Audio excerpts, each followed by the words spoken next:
সম্মানিত বিনিয়োগকারী বন্ধুগণ, বিডি স্টক চ্যানেলে আপনাকে স্বাগতম। আজ আমি আপনাদের সঙ্গে ইঞ্জিনিয়ারিং সেক্টরের এক ক্যাটাগরি একটি স্টক নিয়ে ডিসকাশন করব, যে স্টকটিতে আপনি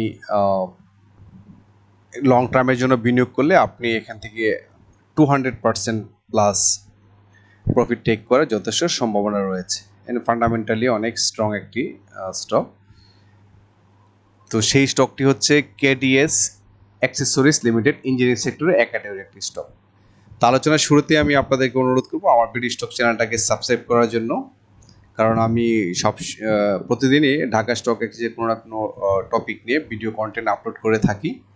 আর যারা ইতিপূর্বে আমার চ্যানেলটি সাবস্ক্রাইব করেছেন আপনাদেরকে অসংখ্য ধন্যবাদ আমার সঙ্গে থাকার জন্য। আর আমি আরেকটি ব্যাপারে আপনাদের দৃষ্টি আকর্ষণ করছি, সেটা হচ্ছে যে আমার এই আলোচনাটা শুধুমাত্র আমার ব্যক্তিগত আলোচনা। আমার এই আলোচনা কখনো আপনাদেরকে বাই বা সেল করার উদ্বুদ্ধ করে না বা নির্দেশনা দিচ্ছে না। জাস্ট শুধুমাত্র একটি স্টকের অ্যানালাইসিস এবং ইনফরমেশনটা শেয়ার করে আপনাদের সঙ্গে জাস্ট নলেজ শেয়ার করা। আর বাই বা সেল টোটালি হচ্ছে আপনার নিজের ব্যাপার, কারণ আপনার লস হলো আপনার, লাভ হলো আপনার। অতএব আপনার নিজস্ব বুদ্ধি, চিন্তা, চেতনা এবং হচ্ছে আপনার দীর্ঘদিনের এক্সপিরিয়েন্সটাকে কাজে লাগিয়ে যদি আপনি সঠিক একটা পয়েন্টে যদি এন্ট্রি নিতে পারেন, তাহলে কিন্তু আপনার প্রফিট হওয়ার সম্ভাবনা অনেক বেশি থাকে। তো আমার উদ্দেশ্যটাই হচ্ছে যে আপনাকে একটা প্রফিটেবল একটা আইডিয়া দেওয়া, বাকিটা আপনি আপনার নিজস্ব বুদ্ধিমত্তা দিয়ে আপনি আপনার বাই বা সেল করবেন। Thank you. তো প্রথমেই আমি এই স্টকটির ফান্ডামেন্টাল একটু আলোচনা করতে চাই। সেটি হচ্ছে যে প্রথমে আমরা দেখব যে এই স্টকটির পিই রেশিও কিন্তু হচ্ছে 20.41, যেখানে সেক্টর পিই কিন্তু এটা, অর্থাৎ ইঞ্জিনিয়ারিং সেক্টরের পিই রেশিওটা কিন্তু হচ্ছে 60.27। এখান থেকে কিন্তু অনেকটাই বেটার ফর্মে আছে। মোরওভার আমরা আর্ন পার শেয়ারে দেখব যে ইপিএসটা 1.96 এবং তার ন্যাব হচ্ছে 26.60 পার শেয়ার। টোটাল শেয়ার হচ্ছে 7.12 ক্রোর, এবারে জুন ক্লোজিং শেয়ার। আর ডিভিডেন্ড হিস্ট্রি হচ্ছে তার 2023-তে 10% ক্যাশ প্রোভাইড করেছে। আর পাশাপাশি তার নেট অপারেটিং ক্যাশ ফ্লো পার শেয়ার কিন্তু 9 মান্থসে কিন্তু অনেক বেড়েছে, 10.97, যা 2023-র তুলনায় 13.29 পজিটিভ। মোরওভার এটা কিন্তু Q1, Q2, Q3 তিনটা কোয়ার্টারে কিন্তু তার কিন্তু নেট অপারেটিং ক্যাশ ফ্লো কিন্তু অনেক বেটার ছিল। আর এখানে আরেকটা মেসেজ আমি শেয়ার করবো আপনাদের সঙ্গে, সেটা হচ্ছে ডিরেক্টর হোল্ডিংসটা যদি আমরা একটু শেয়ার করি। এখানে দেখতে পাচ্ছি যে ইনস্টিটিউট কিন্তু 0.66% কিন্তু নতুন করে এখানে সাপোর্ট অর্থাৎ এন্ট্রি নিচ্ছে এখানে। আর পাশাপাশি পাবলিক কিন্তু 0.66% এখানে সেল করে দিচ্ছে। তো ইনস্টিটিউট যখনই এন্ট্রি নেই, তাহলে আমরা ধরে নিতে পারি যে এই স্টকটিতে কিন্তু আসলে এখনই হচ্ছে বাই করার একটা সুযোগ চলে আসে।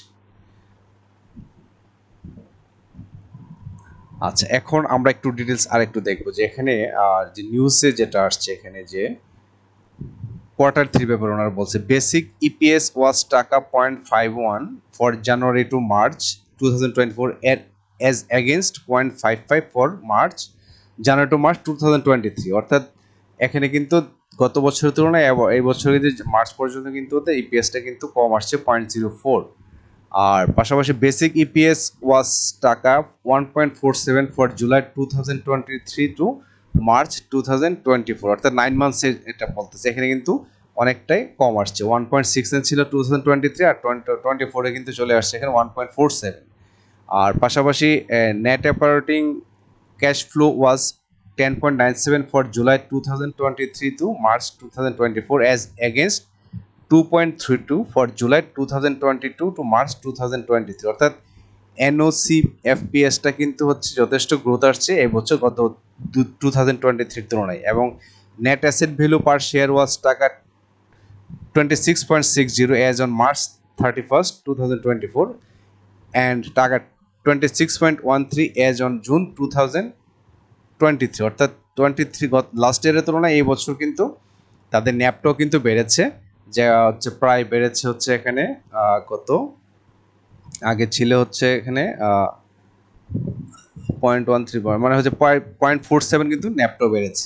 The company has further inform that net operating cash flow per share has increased due to decrease of supplier payment than last year, অর্থাৎ গত বছরে তাদের যে যারা সাপ্লায়ার ছিল বিভিন্ন র মেটেরিয়াল সাপ্লাই করেছে এদের কিন্তু এবছর কিন্তু সাপ্লায়ারদের পেমেন্টটা কম হওয়াতে কিন্তু তাদের হচ্ছে নেট অপারেটিং ক্যাশ ফ্লোটা কিন্তু বেড়ে গেছে। তো আমরা এই নিউজটা শেয়ার দেখলাম। পাশাপাশি আমরা দেখবো তার ফান্ডামেন্টাল কিন্তু যে লো পেড শেয়ার এবং তার long term loan short term এগুলো কিন্তু খুবই নেগলিজিবল, এটা তার সাথে যায়, অর্থাৎ তার যে মার্কেট ক্যাপিটালের তুলনায় সেটা কিন্তু ঠিক আছে, এখানে তার টোটাল শেয়ার ন্যাবের তুলনায় কিন্তু ঠিক আছে। তো এখানে আরেকটা মেসেজ আমি শেয়ার করব, এই যে তথ্যগুলোর সাথে ফাইন্যান্সিয়াল যে রিপোর্ট 2023 এখানে বলা হচ্ছে যে note on decrease of earning per share, অর্থাৎ ইপিএসটা আসছে due to decrease of sales, আর সেল যদি ডিক্রিজ অ্যাজ ওয়েল এজ কিন্তু প্রফিটও কমে যায়। এইটাকে ওনাদেরকে জাস্ট ইপিএসটা বাড়ানোর জন্য ওনারা এই ক্যাডিএস ম্যানেজমেন্ট কিন্তু একটা নতুন করে কিন্তু একটা প্ল্যান হাতে নিয়েছে। সেই প্ল্যানটা হচ্ছে কি, তো ওনারা বলছেন that we are in a continuous pursuit to expand this growing network, therefore we recently have added our European Union presence by having our office in London, অর্থাৎ ইউরোপিয়ান কাস্টমারদেরকে এই ভেন্ডরদেরকে ওনারা লোকাল ভেন্ডরদেরকে কাছ থেকে অর্ডারটা নেওয়ার জন্য ওনারা কিন্তু লন্ডনে অফিস করছেন ইউরোপিয়ান জোনটাকে কাভার করার জন্য। মোর ওভার ইউএস এবং কানাডাকে কিন্তু ওরা কাভার করার জন্য নিউ ইয়র্কে ওনারা অফিস নিচ্ছেন।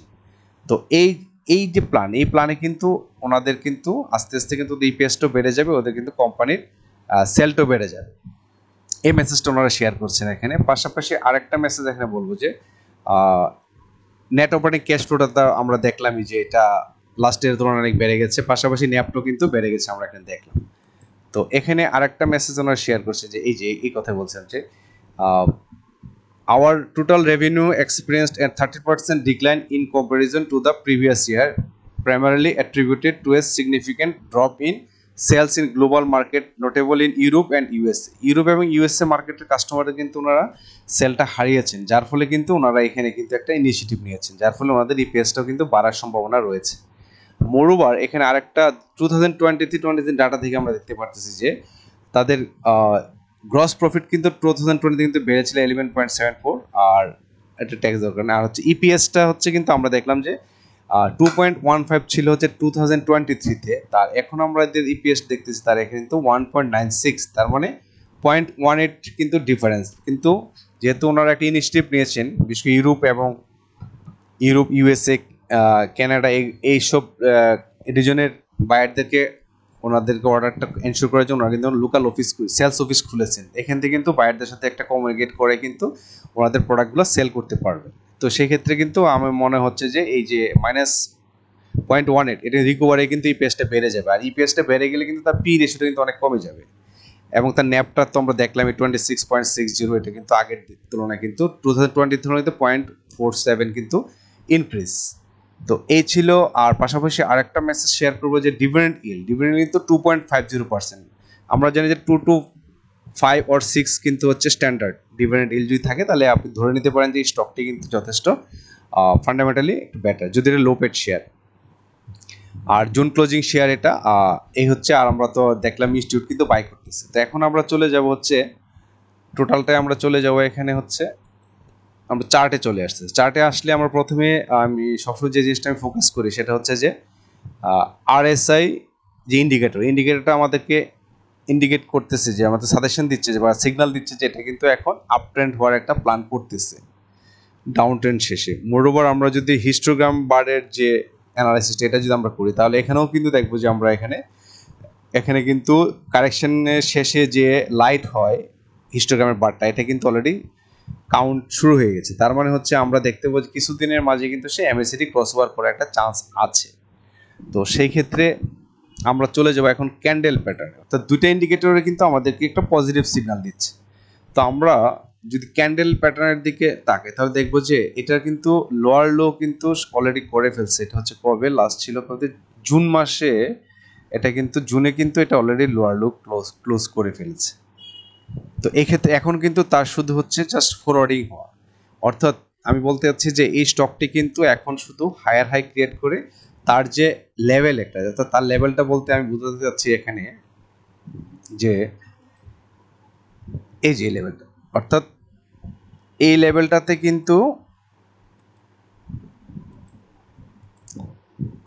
লেভেলটাতে কিন্তু ফ্লোর প্রাইজে পড়ে কিন্তু ডাউনওয়ার্ড হয়ে কিন্তু এখানে কারেকশন নিতে চলে, অর্থাৎ এই লেভেলে কিন্তু তাকে টাচ করতেই হবে।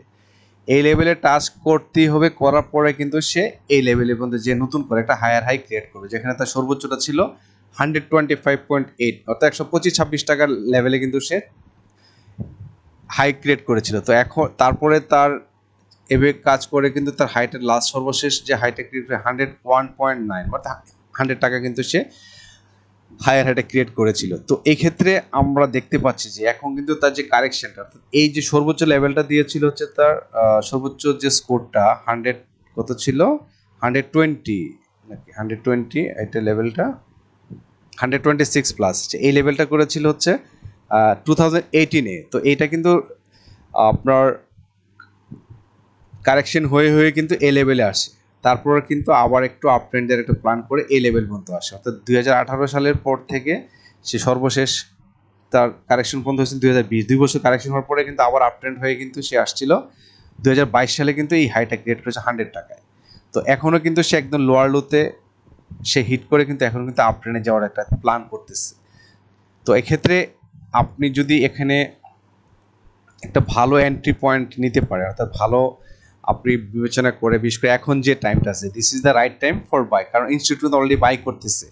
ইনস্টিটিউট বাই করা মানে হচ্ছে যখন একটি স্টক একটা লেভেলে গিয়ে যখন পৌঁছে যায় তার ভ্যালুটা, তখন কিন্তু ইনস্টিটিউট দেখে যে প্ল্যান করে যে এই রেটে কিনলে কিন্তু আমি আগামী 3 মাস বা 6 মাস পরে যদি আমি সেল করি তাহলে কিন্তু আমি একটা ভালো একটা প্রফিট জেনারেট করতে পারবো। ওই পয়েন্ট অফ ভিউ থেকে আমি বলবো যে this is the right time for buying KDS limited, কারণ এই স্টকটা আপনাকে অনেক ধরনের বড় ধরনের প্রফিট দেওয়ার সুযোগ থাকে। কারণ আপনি যদি এখন 40 লেভেলে যদি বাই করে, তাহলে কিন্তু আপনি যদি অন্তত এই ফ্লোর প্রাইস লেভেলে তো সে যাবেই, 3 মাস হোক আর 5 মাস পরেই হোক, আপনি কিন্তু 76.9-এ কিন্তু যাওয়ার সুযোগ, অর্থাৎ অলমোস্ট কিন্তু বা একটু যদি ওয়াইট করেন তাহলে কিন্তু 84 প্লাস এভাবে কিন্তু কন্টিনিউ করতেই থাকবে, তো যেতে পারে। তো সেক্ষেত্রে আপনার 200 প্লাস কিন্তু একটা সম্ভাবনা থাকবে আপনার কিন্তু প্রফিট জেনারেট করার জন্য। তো এটা তো একদিনে হবে না, এটা কিন্তু জিগজ্যাগ ওয়েতে যাবে, জাস্ট আপ ডাউন, আপ করবে, আবার কারেকশন হবে, আবার আপ হবে, আবার কারেকশন হবে, এভাবে করে করে জিগজ্যাগ ওয়েতে করে করে কিন্তু তার এখান থেকে যে